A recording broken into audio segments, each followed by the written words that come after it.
שלום לכולם, היום אנחנו הולכים לצלול לתוך ארגז כלים מנטלי ממש חזק, עם שורשים שמגיעים כל הדרך מיוון העתיקה. נגלה יחד איך שאלת שאלות, השאלות הנכונות, יכולה לשנות לגמרי את האופן שבו אנחנו חושבים ומרגישים. טוב, בואו נתחיל עם שאלה.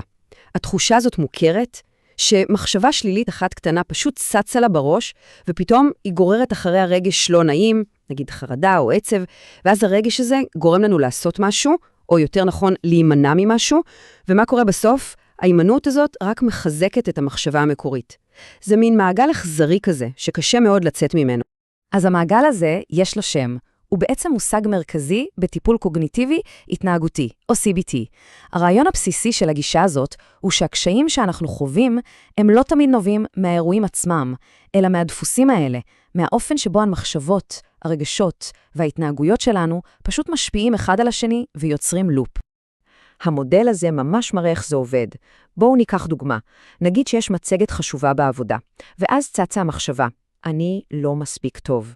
המחשבה הזאת יכולה מיד לעורר חרדה פיזית, דפיקות לב, כפות ידיים מזיעות, מה שבתורו יכול לגרום לנו להימנע מקשר עין, לדבר מהר מדי, ובסוף כשאנחנו מסיימים אנחנו חושבים, טוב, באמת לא הייתי מספיק טוב. והנה, המעגל נסגר והאמונה התחזקה. אז השאלה הגדולה היא, איך שוברים את הדבר הזה? והמפתח, באופן מפתיע, הוא לא איזה המצאה פסיכולוגית חדשה. ממש לא. זאת אמנות עתיקה, אמנות של שאלת שאלות, שקיבלה טוויסט מהפכני בפסיכולוגיה המודרנית. וכאן אנחנו מגיעים לסוקרטס. אבל אנחנו לא נדבר עליו בתור הפילוסוף הקלאסי שמחפש איזו אמת אובייקטיבית ומוחלטת. אנחנו נסתכל עליו באור קצת אחר, כמדריך, כמישהו שעוזר לאנשים לגלות את האמת שכבר קיימת בתוכם. אז ככה, אם פעם השיטה הסוקרטית הייתה סוג של ויכוח, דרך למצוא סתירות אצל האדם השני, היום הגישה המודרנית שינתה את כל המטרה. זה כבר לא עימות, זה ההפך הגמור. זו שותפות. זה תהליך של חקירה עצמית עמוקה שנעשה ביחד. הדימוי הכי יפה לזה הוא המושג מאיוטיקה, שפירושו ביוונית הוא אמנות המילדות. זה פשוט מבריק. סוקרטס ראה את עצמו כמיילד של רעיונות. הוא האמין שהתפקיד שלו הוא לא להכניס ידע לראש של אנשים, אלא לעזור להם לילד את התובנות שכבר קיימות אצלם בפנים. אוקיי, אז איך לוקחים את הרעיון היפהפה הזה של מילדות ומיישמים אותו על העולם הפנימי שלנו? איך מוצאים את שורש הבעיה, את המקור של אותם מעגלים שליליים? ובכן, מתברר שבשורש של רוב המחשבות השליליות שלנו מסתתרות מה שנקרא אמונות ליבה. אלה ההנחות היסוד הכי בסיסיות שלנו, חוקים שקבענו לעצמנו על העולם, על אחרים, ובעיקר על עצמנו. דברים כמו אני כישלון או אני לא ראוי לאהבה, הן כל כך עמוקות שלפעמים אנחנו בכלל לא מודעים לקיומה. אז איך חושפים אותן? יש טכניקה שנקראת החץ כלפי מטה. זה עובד ככה. לוקחים מחשבה שלילית, נגיד, אני אכשל במבחן, ושואלים שאלה פשוטה. אוקיי, ונגיד שזה נכון, מה זה אומר עליי? אז אולי תצוץ תשובה כמו, זה אומר שאני לא מוכשר. ושוב שואלים, ואם זה נכון, מה זה אומר עליי? וכך ממשיכים, שכבה אחר שכבה, עד שמגיעים לאמונה הכי בסיסית, הכי עמוקה. למשל, אני כישלון. יופי, אז חשפנו את אמונת הליבה. עכשיו מה? האינסטינקט הראשון הוא לנסות להתווכח איתה בראש, אבל פה מגיע הצעד הכי חזק והכי לא צפוי. במקום להתווכח, אנחנו הולכים לבחון אותה. כן, ממש כמו שמדען בוחן השערה במעבדה, רק שהמעבדה שלנו היא העולם האמיתי. קוראים לזה ניסויים התנהגותיים. והרעיון הוא פשוט. לבצע פעולות קטנות בעולם האמיתי, שתוכננו במיוחד כדי לבדוק אם האמונה השלילית הזאת באמת מחזיקה מים. כל המהות היא לאסוף מידע חדש, נתונים מהשטח, שיתגרו את האמונות הישנות והמקבילות שלנו. בואו נראה איך זה עובד עם סיפור אמיתי. זה הסיפור של פול.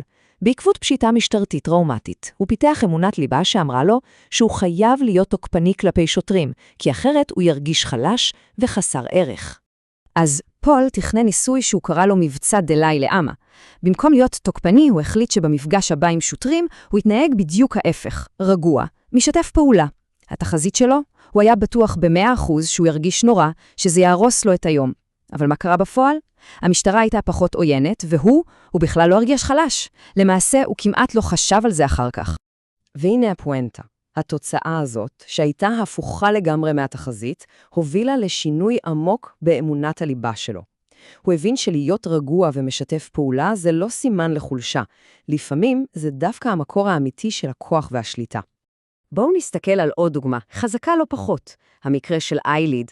אחרי שהיא עברה תקיפה מינית קשה בדייט ראשון, היא פיתחה אמונת ליבה שהיא אשמה במה שקרה, והיא הייתה בטוחה שכולם, אבל כולם, ישפטו אותה ויחשבו כמוה. אז הניסוי שלה היה שונה. היא החליטה לאסוף נתונים. היא יצרה סקר אנונימי באינטרנט, תירה את הסיטואציה שקרתה לה, בלי פרטים מזהים כמובן, ושאלה אנשים את מי הם האשימים, באחוזים. התחזית שלה הייתה ברורה, כולם יטילו עליה את רוב האשמה. אבל התוצאות הן היו חד משמעיות. רוב מוחלט של האנשים הטילו את כל האשמה על התוקף, והביעו כלפי ההמון אהדה ותמיכה. הנתונים האלה, המידע האמיתי מהעולם, פשוט סתרו לחלוטין את אמונת הליבה שלה. זה הראה לה שהעולם הוא לא המקום השיפוטי והמאיים שהיא דמיינה, ועזר לה להתחיל לפרק את תחושות האשמה והבושה. אוקיי, אז המסע הזה, מזיהוי של מעגל שלילי, דרך חשיפת אמונת ליבה ועד בחינה שלה בניסוי, הוא הרבה יותר עמוק מאשר סתם לפתור בעיה. בעצם, גישות מודרניות יותר, מה שנקרא לפעמים אימון מהדור השלישי, לוקחות את הכלים הסוקרטיים האלה צעד אחד קדימה. המטרה היא כבר לא רק לתקן משהו שלא עובד, אלא להשתמש בתהליך הזה כדי לבנות צמיחה אישית, כזאת שמבוססת על הערכים שהכי חשובים לנו בחיים. כלומר, המטרה הופכת להיות יצירה של דיאלוג פנימי וחיצוני שהוא משמעותי.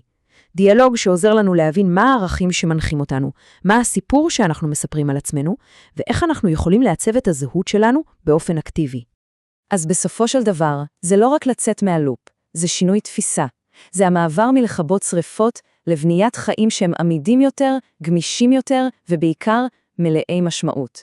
הטכניקות האלה נותנות לנו את הכוח להיות המחברים של הסיפור של עצמנו. וזה משאיר אותנו עם שאלה אחת אחרונה למחשבה, שאלה שאולי הכי חשובה כאן. איזו אמונת ליבה אולי נסתרת, מנהלת את החיים של כל אחד ואחת מאיתנו, ואיזו ניסוי קטן, ממש קטן, אפשר לעשות כדי פשוט לבדוק אותה? רק המחשבה על השאלה הזאת היא כבר הצעד הראשון בדרך לשינוי. תודה רבה שהייתם איתי.